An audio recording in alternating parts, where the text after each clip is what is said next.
So let me ask you. I asked you a question about De Palma being a earner. You said he's an earner. Was he also a capable guy? Was he also a guy that was capable of, crossing the line and, handling the highest level of job if needed? Well, the way it was explained to me when I was proposed by Greg De Palma, how it works is the mob looks for earners, guys who are going to make money. Now, if you are a person who plays by the rules, keeps their mouth shut, is capable of violence, could do time, okay, you get proposed to be put into this life. But not everybody is a killer. They have their own shooters. How they work is you could be called upon to do something, whether it's dig a grave, drive a getaway car, do a block car with the police. Sometime and someplace they may call you. But unlike what the glamorization of Hollywood, not everybody's a killer. Not everybody had to kill somebody to get straightened out. Okay, there are a lot of guys who don't, because these guys who are making big time money, which what the mob is about. Yes, they do have their shooters, but not that. So keeping, as far as Greg is concerned, he never opened up to me about any murders, simply because in his teaching of me of mob ways, he says, once that bullet leaves the gun, you never talk about it. So it's like, why would he talk about that unless he's that dumb to say if he was involved? But what we do know about Greg De Palma, he was in Nino Gadji's crew. It was the same crew of Roy DeMeo. So, yes, could he have been involved in something? Roy DeMeo was just a sadistic killer. So who knows what he did? But as far as with me, he never led me on to believe that he was involved, nor did he brag that he was involved in any killings. Yeah, only reason I'm asking is because when I was sitting down with Sammy, an interview with John Alite said, ask anybody. I've never seen John Gotti Sr. kill anybody. John always had people like me kill people, right? Now that's John Alite saying.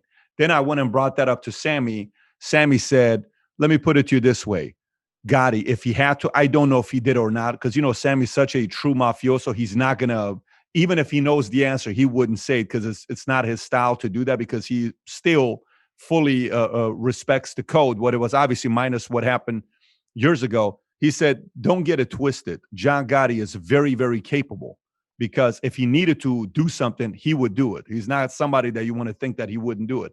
And then you hear John Gotti Jr., when they ask him about Sammy, even though there's obviously a big falling out between those families years ago, even John Gotti said, Sammy the bull, if there's one thing about Sammy you have to respect, he's a true mafioso.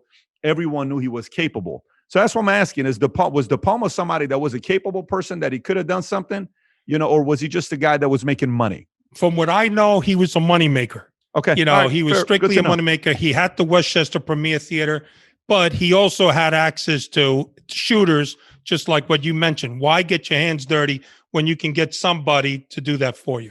Makes sense. Makes sense with that part. By the way, do you notice a commonality amongst those who are earners that had a very, very high level of charm, charisma, persuasion, sales, negotiation, and at the same time, the model was have people around you that everyone feared, but you stayed the good guy. So was trying to stay the good guy, versus you had the bad cops around, the whole good cop, bad cop. Obviously, this is they're definitely far from being cops, but did you notice the main earners were always protected and the best of the best at charming, charismatic, and attractive and persuaders?